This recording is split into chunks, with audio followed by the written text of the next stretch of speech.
لیکن آخرت کے بارے میں کوئی یہ نہ سمجھے کہ جس طرح دنیا میں اللہ نے چھوٹ دے دی تھی، پکڑ نہیں فرمائی تھی، آخرت میں بھی اس طریقے سے ڈھیل مل جائے گی. نہیں، آخرت کے دن تو اللہ تعالیٰ نے اپنا نام ہی رکھا ہے، لمن الملک اليوم، آج کے دن کس کی بادشاہت ہے؟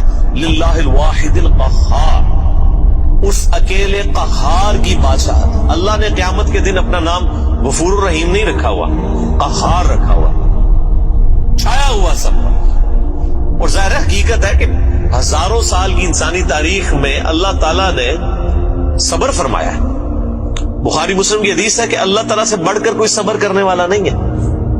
لوگ اس کے لیے اولاد تجویز کرتے ہیں، اسے گالیاں دیتے ہیں اولاد تجویز کر کے، لیکن پھر بھی ان کا رزق بند نہیں کرتا. سب سے بڑھ کر صبر فرمانے والا اللہ ہے. لیکن یہ صبر اس دنیا کی زندگی تک ہے. آخرت کی زندگی میں اللہ تعالیٰ نے پھر کسی کا لحاظ نہیں کرنا.